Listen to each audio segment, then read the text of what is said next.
Oh, Jay Wood makes things better. He can predict and he can sing. Oh, Jay Wood makes things better for wrestling with uniqueness. Hello, everybody. Jay Ward here from Wrestling with Uniqueness, and I haven't done one of these in forever. So let's get started. So we are testing a brand new microphone, which is why you can barely see my face on the screen right now. Actually, I think.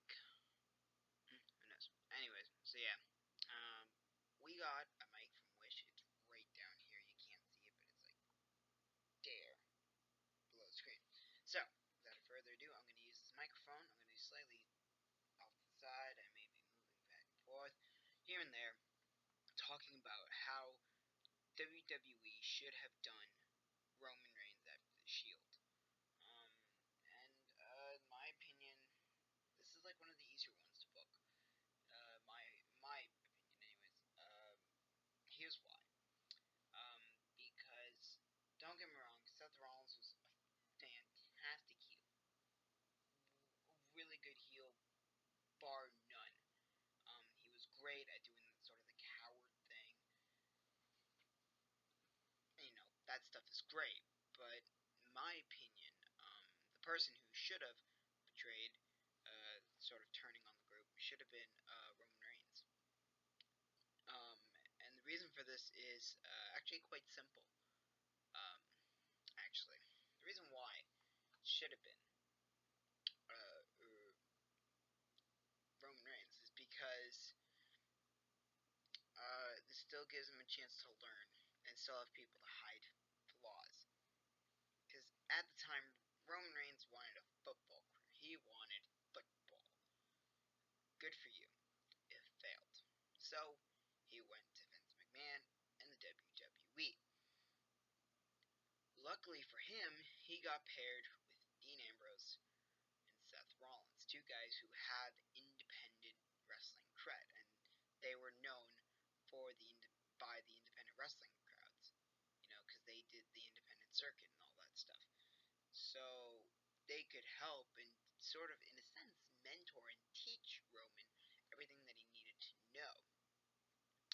So, what went wrong? Well, for one, you broke him off on his own, not smart, because Roman Reigns still didn't learn enough to be able to be on his own yet.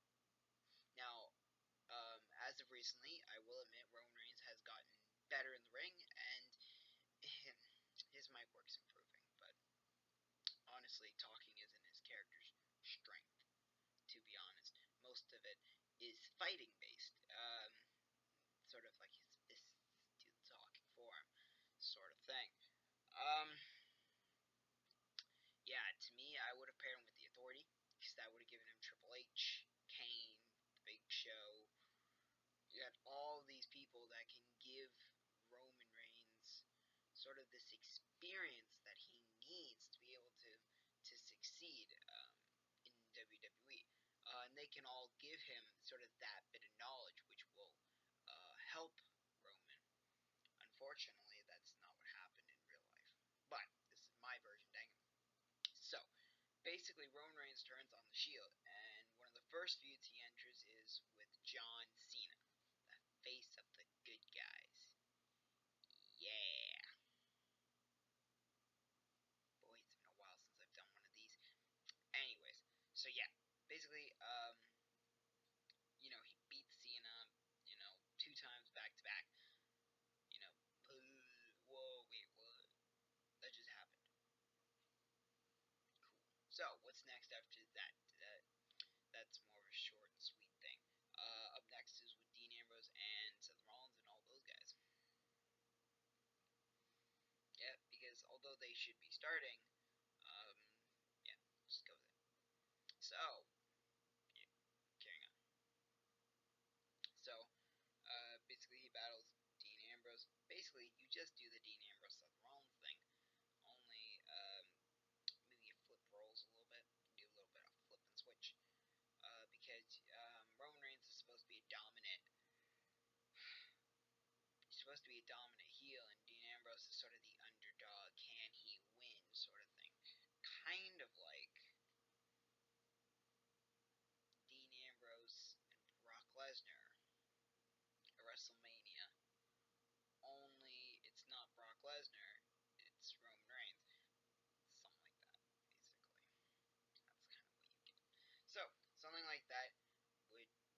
wonders for the two of them. Um, and Seth Rollins, he's a good enough entertainer. He's a good enough wrestler. He won't get lost in the shuffle. I hope not, anyways. And he's not going to in this case. I'm gonna have him go up to the Intercontinental Championship. I know that messes with the story, but deal with it. I gotta make sure he does stuff too. So yeah, that takes care of all that. And basically, anytime WWE's tired of sort of like one guy constantly going after him, they can bring in Seth to always take care of him. And other times, sort of a back and forth thing. Make sure it's different. Sort of just switches it up every once in a while. Keep that going. So yeah, that'll take care of that. And at some point, Seth Rollins actually wins the WWE title. And Roman Reigns tries to make sure he doesn't, but it ends up backfiring, and Seth Rollins wins. And so everybody's like, yeah, Rollins is champion, yeah. And then Roman immediately beats him for it. By immediately beats him for it, I mean at the next pay-per-view, Triple H is like, I'll put you in a match with Seth, who's the WWE champion, for the title. And then, yeah, so now Roman Reigns is WWE champion. And the next couple months are really nothing at all special, so I'll just run through a quick list of the following people who will probably end up beating for the WWE title that we don't really need to go into detail with, because basically this video is supposed to cover what they should have done with Roman Reigns, and really all you needed was for him A, to turn heel, B, win the title, and C, just have him beat a bunch of people and then tell a really interesting story about afterwards. So he'll beat the following people with no particular order or care: Seth Rollins, again; Dean Ambrose; John Cena, again, probably; Kane, Big Show, the works, the usual. Any good guys that you have at that point step up to challenge Roman Reigns, the guy who likes to do this a lot, even though it looks like something that we won't mention at this time. So yeah. Okay, so what happens after that? Well, Roman Reigns starts to get a little bit confident. You see, Roman Reigns' ability to learn is getting better. At this point, he should be able to cut promos decently. At this point, he should be able to wrestle just fine. And also, for one other thing, at this point, he should be able to carry himself by himself. He doesn't need the backup. This has all happened within the span of a couple months, might I add. So hopefully at this point he can talk good on the mic, and he's not just kind of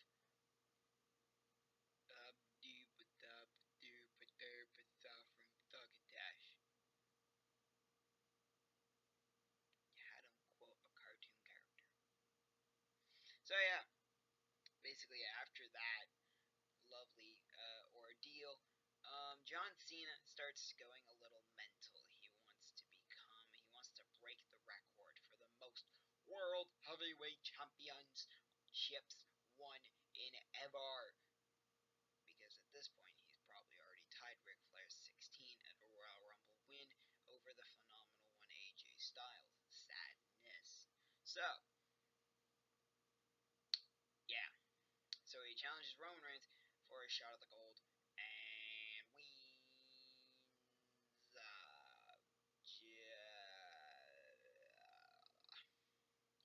Okay, let me correct myself. I got ahead of myself there. Sorry. So, at an earlier pay-per-view, John Cena. So now we're gonna take a quick look at sort of like a is how WWE should book heel John Cena. Go. No, I'm just kidding. Okay. No, but in all seriousness, heel John Cena is gonna benefit the story of Roman Reigns. At this point, we're just gonna set up sort of the end of Roman Reigns as a heel, and we're gonna have him become a babyface around this point. So John Cena's starting to go a little mental after losing a last man standing match and or I Quit match to either Seth Rollins or Dean Ambrose. I don't really care. Pick between the two of them, or pick both if you want to. I don't care. But yeah, basically he loses to one of those two sort of the beginning of this paranoia. We're beginning it. Another thing that fans have already noticed is the lack of time that Cena's actually been on TV. That's gonna bite Cena a little bit in the butt, considering he's the one who said, "I'll never let my like." Allow me to repeat myself. I will never lighten my workload. You've already done it, Cena. You've already started, Cena. Now look, Cena, you've already started, and you really need to stop because we want to see you entertain the kids by picking people up on your shoulders, going wee you, and dropping people on their backs, pinning them for the 1 to 2 to 3. I've been doing this for too long. I mean, then again, I've only been doing this for a year. Let them go mental. Oh, whatever. Anyways, so Cena loses a last man standing match and or I Quit. One of the two matches that he'll never lose because he'll never give up. To either Seth Rollins or Dean Ambrose because that's just lovely. And that starts to drive him mental.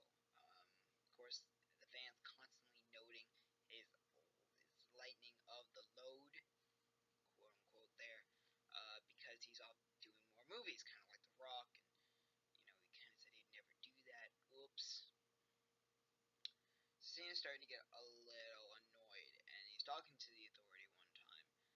Roman Reigns shows up, and the Authority, because they're getting tired of Reigns and what he has to say, they actually want to talk Cena over Reigns.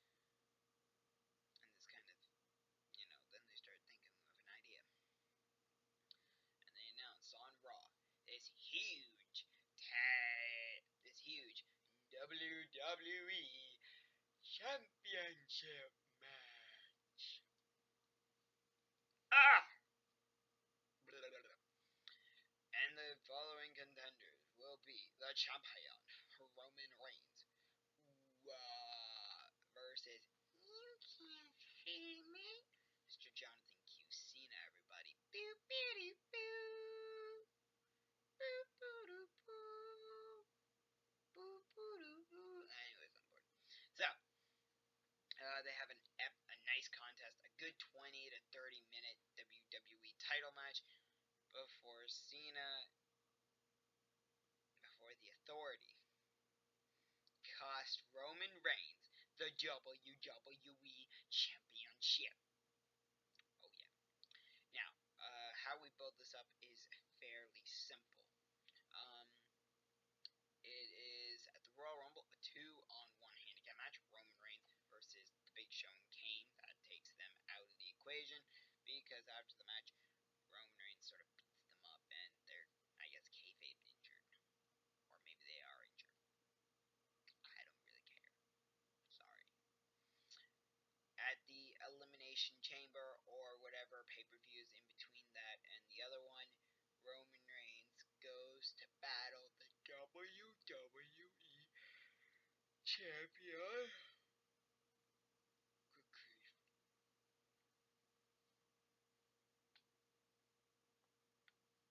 He battles the WWE Champion Jonathan Q. Cena, who won his 16th and or 17th, whatever one you want to use. I don't really care, just say go with it, because yeah, we are on the road to WrestleMania. And Roman Reigns is going to battle somebody for the title. I'm bored. It's also really late. Okay, what am I thinking? Let's finish this. So yeah. Okay. So, again, John Cena and Roman Reigns, they're going the distance in this I Quit Last Man Stand matches. They are going the distance. And because John Cena is a heel, he doesn't have the same morals of never give up and stuff, so he says I quit. But heel Roman Reigns will have been the second person to beat him, not the first, so I'm feeling much better. So now Roman Reigns is the champion, and people hopefully like him because, he was a bad guy. They could boo him and hate him because he was being protected. And now we're clearly seeing that he doesn't want to be protected and that he wants to win the title and wants to be the champion. And yeah, he does. So that's fun stuff. So from there, we sort of see Roman Reigns sort of start to stand up to the authority, and they're getting ready to fight. Yeah. Triple H does a bunch of dastardly things, like all heels do, and loses. Yeah, he's a losing. He's a losing. I genuinely believe he's losing, just because it makes sense. It doesn't make sense for Triple H to win and add another world title to the already huge collection of world titles that he has up his sleeve. Um, to me, that's excessive and not needed. Also, only do that if Roman Reigns is still being hated after all of this. Like, if after all of the story that I've just aforementioned, they're still thinking about Reigns the same way they are now or back in that time period, yeah, then I got nothing. Yeah, then have Triple H win, because then you could have Roman Reigns cash in a rematch and win the following night, which would put him back as the WWE champion. Triple H wouldn't have to worry about the title and being the owner. All this fun stuff, and yeah, we're done. Cool. I know I skipped over a bunch of stuff, but yeah, that's gonna do it for this episode of how WWE should have booked. I was testing my mic here.